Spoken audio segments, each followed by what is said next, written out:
The first time they put that on the operating system and I was installing it, I'm sitting there doing some work or something, and the speakers were turned up loud. I didn't know it. Lady's voice comes on behind me. I was like, what the crap? Scared the mess out of me. Thought somebody's in my house. Oh, I would have loved to have seen that so much. I would have loved it. You're listening to the Help Me with HIPAA podcast, where HIPAA and humor collide to make learning fun. Your delightful hosts are Donna Grindle and David Sims. Relax. HIPAA help is on the way. Welcome to episode 311. Today we're going to be talking about some small to medium-sized business security best bets. So the things that you can do that just gets the most bang for your buck. Most likely to attain success. Yes. You should be voted the most likely to succeed should you do these things. Yeah, it's a pretty interesting study that Cisco did. So we're going to review that along with our other normal, what else we got to talk about. Yep, and we will get into all of that. If you like today's episode, please share it out. If you don't like it, don't tell nobody, please. Lie about it. Yeah, say it was awesome. It was amazing. All right, we're going to dive right into our HIPAA Say what? segment because we have a listener question, which is about episode 303. We talked about HIPAA compliant apps. I think we might have confused some people. Yeah, listener Tom wrote in and asked about that. And because we mentioned that Zoom has some versions that are HIPAA compliant and others don't. A lot of apps have that. You can buy it, but just because they have a HIPAA compliant version does not mean that we have that set up on your own box. So this is true. Yep. Well, thank you for agreeing, David. That's what I'm here to do.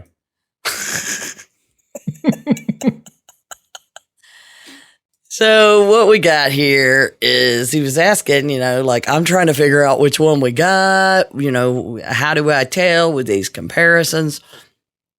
And as with all of them, a lot of times you can go to any of those apps and just go to search for BAA or business associate or HIPAA, and it'll lead you there. If you do that search and you don't get that, there's your first red flag. That's the way I look at it. If I have to work that hard to find it, it's not that important. But this specific question was about Zoom, and my response to Tom is, number one, I know you're a business associate, so do you need the HIPAA compliant version of Zoom? Just because you're a business associate or covered entity doesn't mean that everything you use has to be HIPAA compliant. Yep. Everything you use that involves PHI has to be HIPAA compliant. Tis correct. Again. We've talked about the dangers of jumping out there and going, everybody needs a BAA. Yeah. It's not the case. And I still see it happening all the time. People asking for BAAs, and we get that frequently from people, and I'm like, no, we're not signing that because we don't fall under that based on what we're doing for you right now. But they don't know any better. They're just like, hey, just put everybody under a contract and move forward. And it's kind of the same thing with these apps. I think some people go, well, we're dealing with HIPAA at some place in our business, and therefore everything we do has to fall under HIPAA compliant stuff. Not the case. So particularly for businesses like us, we use Zoom for a lot of things, but we don't use Zoom for patients or anything to do with patients. In fact, it would be very rare if specific patient information is discussed over Zoom. Right. In our businesses. So therefore, we don't have to have the HIPAA compliant BAA version of Zoom. And so that would be my first thing, Tom, is make sure you need it. Right. Because I question whether or not knowing what you do, whether you need it, although it's possible. So because of what they do, they could be discussing patient information with their clients. Mm-hmm. And if that's what they're doing with Zoom, then they would need a HIPAA compliant version because they're going over extensive patient information.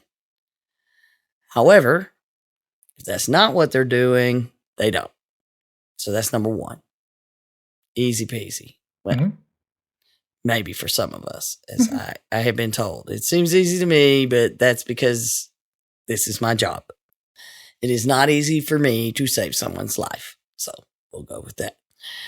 The second piece there then is to know if you do need a BAA and you don't know if you have one, then you probably don't have the healthcare version. Right. That's one thing. But when it comes to Zoom itself, if you go to their pricing page, it has and I have a link to zoom.us/pricing. But as it's set right now, and we know by the time this comes out, the website could be completely different at the rate people change their sites. But it has a drop down because it says prices for all. You change that drop down and say healthcare, and it immediately will take you in to a healthcare version to sign up for that gives you the ability to check a box and ask for the BAA. And basically, the prices are very comparable from what I see. And the beginning, not so much when they first started doing this. And then when COVID hit, they changed, as we all know, they made many changes. And one of them apparently is to, open up smaller versions of the healthcare version of their app. But you can then go in there, and I have a link to the details about the healthcare version, as well as what happens when you click the healthcare version in the drop down and the pricing. So when it comes to these apps, 1, make sure you need the HIPAA version. 2, search for instructions or anywhere that you can find, I would like to buy healthcare. But generally, if you'll search for instructions, BAA, those kind of things, then you're good to go. I agree again. Okay, you're going to allow it. All right. I was worried. I'll allow that answer to be published. Okay, so there's our HIPAA for the day. Say what? Yeah, didn't have my finger on the button. All right, you made it happen, though. Yep. All right, and the next one comes up. Looks like you want everybody to pay attention to some things that may be happening at the end of some legal sessions here. Yeah, it happens every year, but I think this year there was a swarm of privacy activity due to the swarm of cyber attacks. Mm-hmm. And several states are enacting things, which is only making the argument more intense that we need a federal privacy law. However, as of, July is when some of these new laws start kicking in. And most of the sessions have ended in May. A few things are still out there to be signed. And once they're signed, then you got to figure out when they become active. But we know Virginia has a pretty fancy one, if you will. Mm-hmm. They're kind of CCPA-like. And Connecticut and Colorado. Now, the Connecticut one even goes into saying healthcare information is included, but all of the other requirements, you can meet those requirements by showing that you comply with HIPAA and high tech. And I think that approach is very interesting because it scoops up everybody that has medical that HIPAA doesn't apply to. Mm-hmm. Right? And if you're those med spas and all these other things out there where, we only take cash or we only this, we don't file anything electronic, whatever it is, those then entities will have to comply with these individual state laws that don't make that exception. I think it will be interesting to see how that ends up being applied. But it does include, breach notification in 60 days and another list of things under those state laws. So if you have not looked yet at the states that apply to you, you should check. And we'll have a link to some of the different state laws out on JD Supra. And I would feel certain that your lawyer could help you with your state laws too. Mm-hmm. We're going to have to dig into them deeper, though. I don't like it, but yeah, we're not going to have a choice unless there's a federal law. Right. And the downside, as we talked about previously, is if you're one of these businesses, I mean, even us, we have clients in 5 different states. That's 5 different state laws I got to deal with. And that's not much. Some IT companies are in tons of other states. Yep. 20, 30, 40, 52 states. Mm-hmm. And territories. So it's definitely something as we move forward. And it looked like maybe there was going to be an awakening of a federal privacy thing, and then that went away. Mm-hmm. But as the state laws continue to proliferate and promulgate a variety of different requirements, applying essentially the same concerns in different ways and different requirements across the states, it will become more and more complicated to address that if you are any kind of business that operates in multiple states. Yeah, you basically have to take all of them, put them all in a pot, stir them up, and then take all the hard stuff out of every one of them, and that's the one you do. You create your own. That way you're covering everything because you're just doing the most strict version from everything. Mm-hmm. And even if you don't operate in additional states, but let's say you're in like a tri-state area, lots of folks are in those kinds of areas. You're right there in 2 states just simply by being in Charlotte. Mm-hmm. And with that in mind, you could be on the south side of Charlotte and have one breach notification rule, and on the north side and have a totally different breach notification rule. Mm-hmm. And you could, in a single data breach, have people in both. And that is going to be very challenging to make sure that you're prepared for it if you're not in healthcare. So far, healthcare has kind of just been left to the HIPAA high-tech stuff. Mm-hmm. But if you're not, heads up. HIPAA for everybody.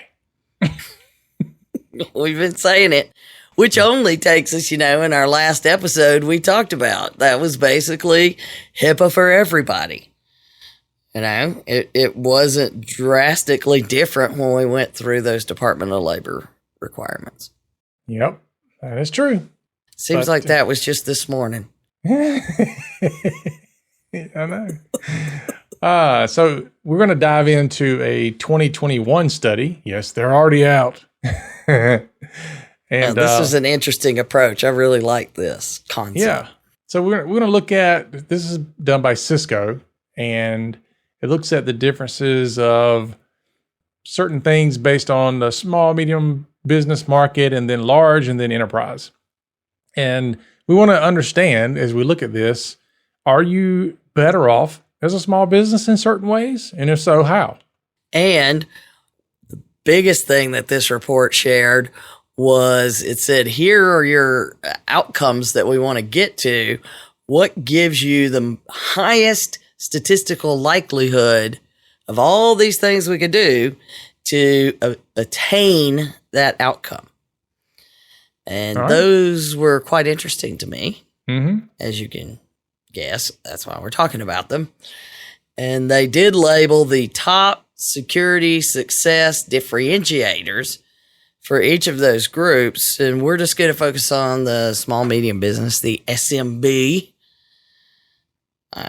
as they say. And these were the particular items, and we'll get into a little bit more detail on it in a second, so don't let these kind of throw you. A high indicator of success, the top 4 for small business, is to have a sound security strategy. Like actually think it through and have a plan. Mm-hmm. Wow. Mm-hmm. have prompt disaster recovery. And the only way you have prompt disaster recovery is how? To have a plan. Yeah, you better plan way in advance for that. I know. If you have no plan, you will not be prompt. And test your plan. And test your plan. That's right. And, you know, that old saying that failure to plan on your part does not constitute an emergency on my part. Mm-hmm. You need to remember that if you're not building a plan and your competitors are, and they have the IT company lined up and they have everybody lined up that's already prepared to help them, the more businesses that do that and have that plan, the fewer you're going to have to choose from because they're already going to be locked in if you don't. Next is proactive tech refresh. No. Yes. Can you believe it? I would never think that actually replacing your old crap would make a difference. In a proactive manner. Yeah, I know. How many times have we looked at people and like, dude, this server, 15 years old. It still works. Yeah. The clock's a ticking. It's like my 1987 air conditioner out back last year. I was like, when the guy that was trying to service it said that the thing was made before he was born or like the year he was born or something, and he was not a teenager, it was clear that it was time. And you could either wait until you're in the middle of late July, August heat in Atlanta. Nobody wants that. No one. Yeah. And then it's going to be more expensive and harder to get. And you're going to be miserable for a little while. Or you could do like we did and got a new one last summer. Yeah.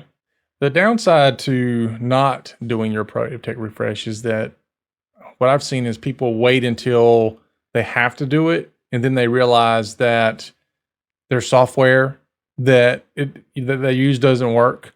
Because it waited so long. It's still running on Windows 95. It won't run on Windows 10, which, by the way, 11's right on our heels. We haven't even talked about that yet. No. And we're still dealing with Windows 7. Yeah. Right? Getting rid of those. So yeah. But some IT companies like ours, they're starting to get to where they're, shall we say, incentivizing companies to not go past certain criteria when it comes to age of systems. Yep. So I'm sure that involves financial incentives. It's more of the stick than the carrot, but but yes, if once we get to a certain age, it costs us more to support that machine, and so the cost of support goes up. Yep. So it's just like John Miller said when we asked him about recognized security practices. Well, it's not going to cause your premiums to go down, but it will keep them from going up when everybody else's does, maybe, or not up as much. Yeah. So it's a good idea to do, and I like to work with people to give them a plan of when to do this. I had a conversation earlier in the week with somebody who has called to see about doing business with us, and they said that their current IT company come up and said, your server is 3 years out of date. So out of warranty is what I understood. It could have been that the operating system was 3 years out. I don't know. It's 3 years out of date. It needs to be replaced. And the lady on the phone is like, we just refreshed our entire network. And why? And we've had these people for 10 years as an IT company. And now all of a sudden they're going, 3 years ago, we should replace the server. So my point in saying all that is there should be really a long-term plan. As soon as you get a computer or a server or a piece of hardware, as soon as you get it, you should already know when it's going to need to be replaced. Well, and the other thing that we're big fans of for technology companies, we did this back in the day when we were an MSP. Mm-hmm. And in the first time, it's kind of hard. They don't understand what are you talking about? But after that, they get proactive about it. But sit down, have a meeting once a year. If your fiscal year ends in December, have it in end of third quarter, beginning of first quarter. If it ends in June, then have it around there. But build your technology plan out as where you need to go so that as you're building your budgets and making your decisions throughout the year, you're going to know that refresh. Mm-hmm. You know, this one right here is getting old. This one's still under warranty. If you're planning on adding people, you're going to have to figure out, do you move these around, get new people, you know, all of these kind of things. Let's make a plan for it. And then they would actually budget for it and put money in savings for it. I know, right? Shocking. It was being prepared, but have at least an annual technology planning session with your providers or your internal IT. Mm-hmm. Or if you've got a guy, good luck with that. But to round out the top four Yes. on this one, the last one is learn from your mistakes or prior instance, as it says. So if you had an incident already, learn from it. And I would also add to that, learn from other people's incidents too. Well, that's, you know, for us, you know, we encourage everybody to review this, you know, the news, the stories we can get the details on, and specifically the OCR settlements. Mm-hmm. Because it gives you what they want. No doubt about it. You go and you review those, and those are all learning from someone else's mistakes, which is way better than learning from your own. Yeah. But the thing too is to be able to recognize when you've had an incident and then document that incident so that you can have an after action report and sit down with everybody and go, okay, this is what happened. I don't care how small the failure was. This is what happened. How do we make sure this doesn't happen again? And learn from it. Just did that today myself. Like, okay, that was a problem. One that was unexpected and one that I was very unhappy that we had. Mm-hmm. How do I make sure this doesn't happen again? And immediately made changes. So there you go. Yep. All right. So the outcomes that this talked about of where technology and security matters is that it enables business, meaning I can, you know, keep up to date with business. We feel confident that our systems are secure. Everybody's participating. We have that culture that we always talk about. That's business enablement. Mm-hmm. Managing risk. I don't think we need to go into that. I mean, we talk about risk management when we wake up in the morning. I'm pretty sure my sleep app got me talking about it in my sleep the other night. I literally heard on the recording from my sleep where it woke up and started recording because I was saying, that's not how you do it. and then you couldn't hear the rest of it. You know, it was you have to, and then it was a bunch of mumbling, but it was that's not how you do it. So you were working in your sleep. I know you're not shocked because you do too. Yeah. And then the last one is operating efficiently. Lean and mean. So how do we do all of those and fit security in? So what are the security practices that give us the highest statistical percentage or probability of success for those areas? Okay. And the first thing it talks about is, enabling the business. And guess what? The number one thing that had the most within each of those, they break them down. And we've got some cool charts where it talks about to enable business, you have to be keeping up with the business, gaining executive confidence, obtaining peer buy-in, and creating that security culture. If you were doing all of those, you would have a fully enabled business managing the security. Okay. Three of those are statistically significant increase in likelihood just by having the proactive tech refresh. I mean, 3 of 4 statistically more likely to happen if you just do the proactive tech refresh. Wow. And that's what I said. Then there is one that had two of them, that sound security strategy increases 2 out of the 4 by itself. And significantly increases just by doing those. The highest increase that you got at all about obtaining the peer buy-in, that was the hard one. And there were a specific group of practices that gave you a higher likelihood. Would you believe that people are more likely, peer buy-in is more likely if you have sufficient security staff, that you manage your vendor security, IT and security actually work together, and they understand security and the business and how it matters. Those 4 things.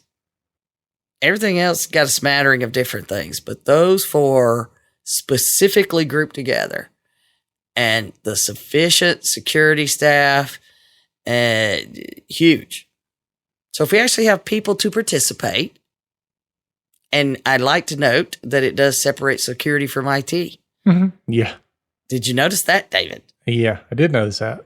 Even if they're the same vendor that's doing the work, it still should be, in my opinion, a separate line item on your budget. Because I because you go out there and go, oh gosh, I spent $20,000 on IT this year. And then you look at it like, yeah, you bought 15 computers. You didn't spend anything on cybersecurity. Nah. It is a distinct difference. We're trying to get people to understand that for that reason. So that technology planning session that we talked about, that proactively tech refresh thing, shouldn't be just the computers, should it? Nope. What else would we get? Oh, let's see. Let me count the ways. I mean, you've got network infrastructure, you got mobile devices. I mean, you got all type of software, licensing, security adding products, redundancy, firewalls. backups. Oh my, yeah, just on and on and on and on. Yeah. So refreshing your tech, don't think that's just your computers. Some of you need to refresh your MSP. I hear the horror stories. I know. I'm surprised you didn't say that's why you should call me. But well, I wouldn't tell anybody to go to securityfirstit.com and check us out, but all right. So the next piece though is managing risk in a small business. So you've got the top risk, you've got the compliance, and then avoiding a major incident, which I thought that was a great way to narrow it down. I personally really like that concept of let's look at it those 3 ways of we've got all these risks. Let's manage the top ones. Does that sound like maybe the top 5 things that healthcare should worry about? 405D did that. Yep. That's some good stuff. You should look it up. Yeah. But managing the top risk, meeting compliance regulations, we've always said, security is not compliance and compliance is not security. You have to worry about both. Right. And avoiding major incidents. So, because you ain't going to avoid the small ones. Yeah, but even if things happen, we're able to put the fire out quickly and not let things, we detect what's going on before it gets out of control. Yeah. And basically a major incident is just a minor incident that went out of control. Yeah, you're right. You're right. You start with that little nick in the windshield. Yeah. Yeah. So, but interestingly enough in here, would you believe in managing risk that the best way to manage the top risk and avoid major incidents, proactive tech refresh. Again? Dude, we should be selling a lot of hardware now. And timely incident response was the number 1 way across all of these things to improve managing risk. And we've talked repeatedly about the importance of an incident response plan. think we're going to have to do an episode on that soon. All right. You're like, okay, write it up. Let me know when to be there. Show up and start talking about it. On the list, the other one that had 2 different areas impacted by one practice, IT and security work together. Mm-hmm. Mm-hmm. It's, there are cases where IT and security don't even know each other. That's true. In a larger organization, that really becomes a thing.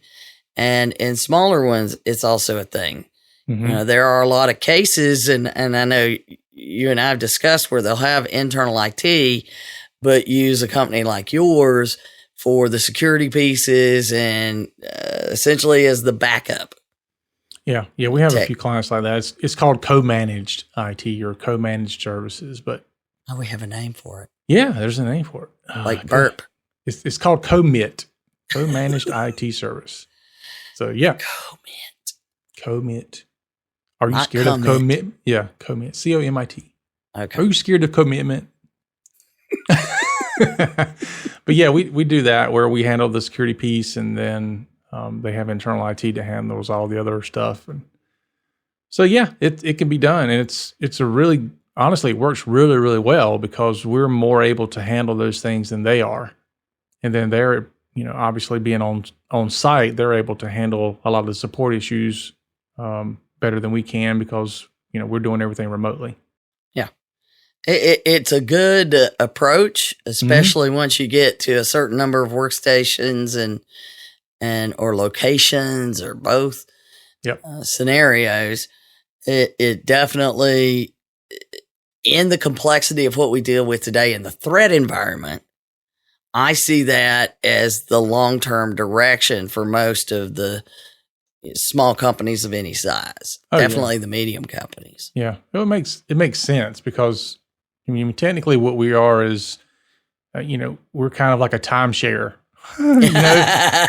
You're basically sharing our time of our staff and resources across multiple clients because the clients can't afford to go out and have an IT department. Certainly not with the level of expertise that we carry on staff, and we can spread that cost across dozens and dozens of clients. So it just makes sense.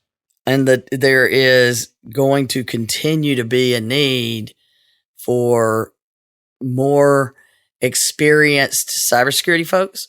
Mm-hmm. And we already see that.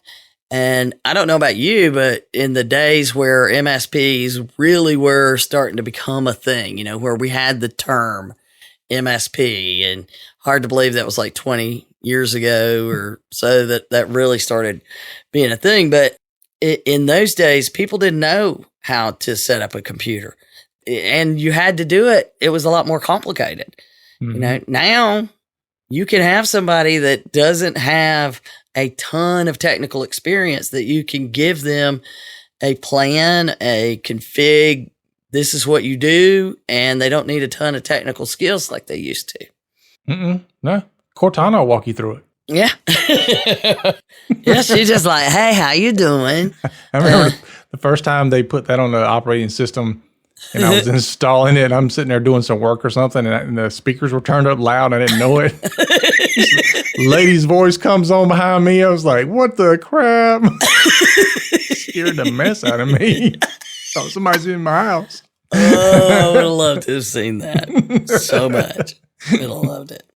Oh, but that I think is going to create that environment where you don't have to have full-time, serious IT, multiple degrees and certifications to do a lot of that internal help desk kind of stuff anymore. Mm-hmm.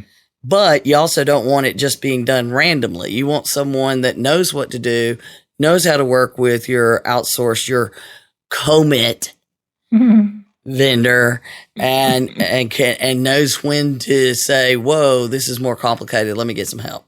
Yeah, it's also helpful to make sure you understand if you're one of those people that are having to make these decisions about hiring and stuff like that. Understand that just because somebody's a whiz with IT support doesn't mean they know jack about IT security. No. They are very, very different. And one of the one of the best things an IT person or IT firm can bring to the table is understanding where they draw the line in the sand.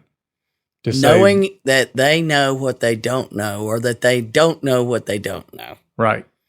Where is your competency, and where does it stop? That you need to be bringing in somebody else to do that. And that's Indeed. that's one of the biggest challenges that I see. A lot of IT companies, they think they have everything covered. And I'm like, dude, no, you don't have everything covered. You need to understand where that line is for you, so that you can certainly outsource that. And your client doesn't even have to know that you're outsourcing that piece, but at least outsource it so that you can bring that to the table through a third party. Just like they're bringing you in as a third party, you can bring other people in as a third party. Yeah, and there's something to be said for everybody knowing where the line is when you create those commits. Mm-hmm. The number of times that we go in and they'll have those scenarios, but there might be 3 different IT companies involved. Mm-hmm. This one does the phone system and only the phone system, and this one does the servers, and then this one does the desktops, and then that one does the security. And they don't talk to copiers. Oh yeah, you got the copiers. But at the same time, no one's done an accounting of who's taking care of what to look for things that aren't falling through the cracks. Yeah, because then at some point everybody's pointing at somebody going, I thought they were doing it. Well, I thought they were doing it. Well, I thought they were doing it. Right. Nobody's doing it. Get them all to the table. Hey, David, I would like for you to meet Fred. Fred is doing this. Wanda's doing that. Just sit everybody down and make sure everybody understands their responsibilities and it's documented. Oh, wait, we're talking about documentation. Well, I can guarantee you when something goes wrong, the finger pointing will start. Yep. The more you have documented and defined clearly, the easier it will be for you to manage your vendors. Mm-hmm. Hell. All right, so let's get to the operating efficiently in a small business. What security practices and outcomes will get you the most bang for your buck? Let me guess. Proactive tech refresh. It's high up there. It's not the number one, but it is high up there. Nice. Yeah, to be efficient, you need to understand security in business and how they interact. I'm like, yeah. That would probably make it work better. That would make it work better. Mm-hmm. And then after that comes the tech refresh, and then having a actual security budget. We just talked about budgeting. I know. So all of those kind of intertwine. Mm-hmm. But again, the things like IT and security working together is a key element of making it cost effective, minimizing unplanned work. That minimizing unplanned work directly relates to, we'll go to paper. And no one's actually tried it. And no one has, all these people, they don't know who's going to do what. I think it kind of goes back to having a plan for unplanned. And the other thing was retaining security talent. And I thought it was pretty interesting that the only thing that seemed to make a significant statistical difference in your probability of success in doing that was to have a timely incident response. I thought that was pretty interesting. I could see that, because when you don't have a good incident response plan and crap hits the fan, there is so much stress that gets dumped on security folks. They're like, you know what?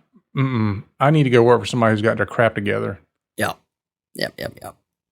Well, and that's where the final piece is streamlining the incident response process, which would probably fully go with that. And obviously proactive tech refresh and prompt disaster recovery, sufficient security budget, learning from prior incidents, understanding security in business, and a secure development approach. All of those. That one was impacted by so many things.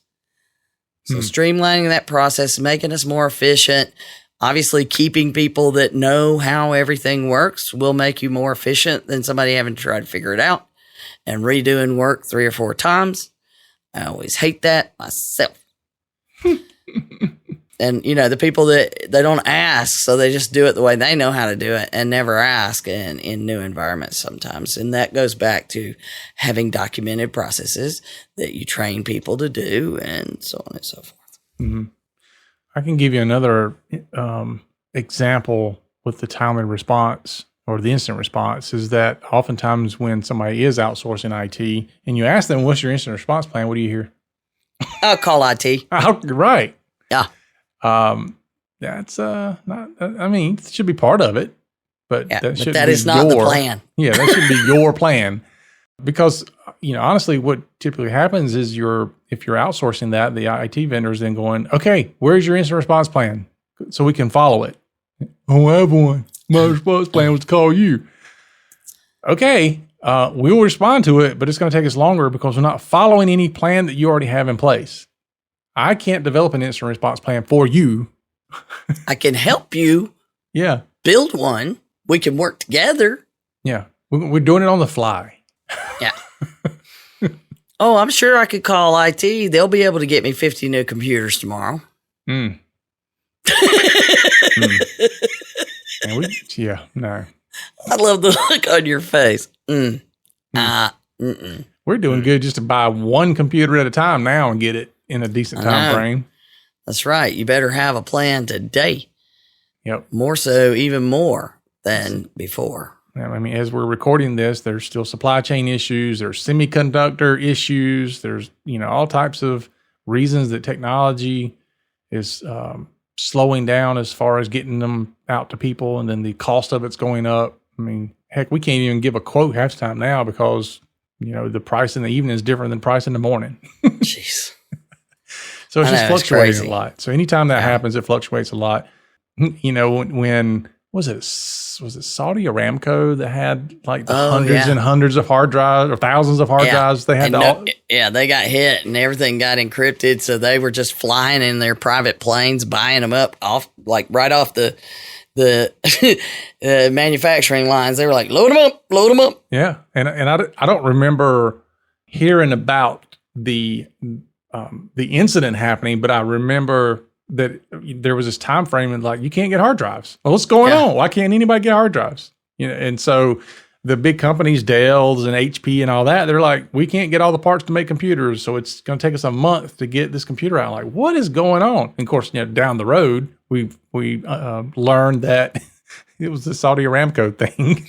Yeah. Darknet Diaries. Yeah. Haven't talked about that in a while, but that's a really great episode to listen to. Mm-hmm. Where you really understand how large companies being hit can impact the entire world. Yep. So there's a lot of people that have been impacted by cyber attacks and ransomware that they don't even realize that they were impacted. They know that something got impacted. They don't know why and what happened. Yeah. But it's because of cyber incidents oftentimes. Well, the good news is, at least in this case so far, we're just in the process of rebooting the whole world economy.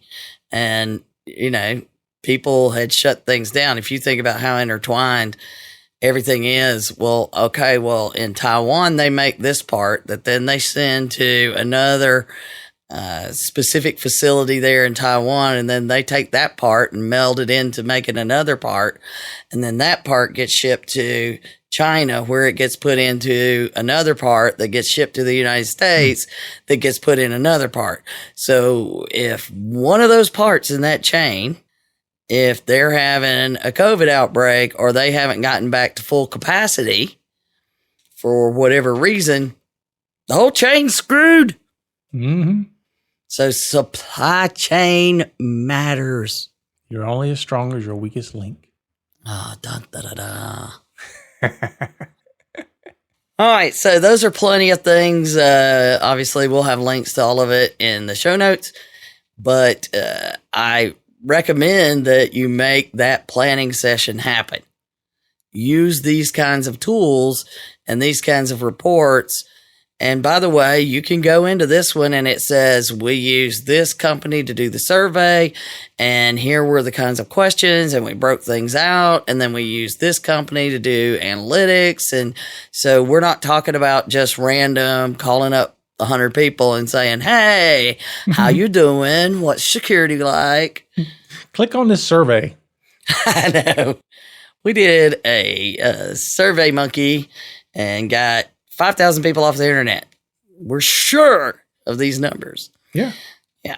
So we really do prefer using those more scientific reports and surveys, and this is one of them. So I was really found it interesting, something that we can help in our presentations to leadership. I think those things are going to be even more important as we move forward. I agree. And I win again. David agrees. All right, folks, that is our show for today. Remember to follow us and share us out on your favorite social media site, and leave us a review. Get on over there to Apple Podcasts or wherever else you're listening and leave us a review. Or that place, the Podchaser on the website. You can go there and click on the link and help us out. That's right. Help a sister and brother out. So remember, for Donna and myself, that HIPAA is not about compliance. It's about patient care. You've been listening to the Help Me with HIPAA podcast, hosted by Donna Grindle and David Sims. The show created to help you with HIPAA. For more information or to ask us a question, visit our website at helpmewithhipaa.com. Neither Donna Grindle or David Sims are attorneys, and they do not offer binding legal advice concerning regulatory compliance. The information in this podcast should not be relied upon or construed as legal advice in any way. Consult your attorney for legal advice concerning compliance with HIPAA regulations.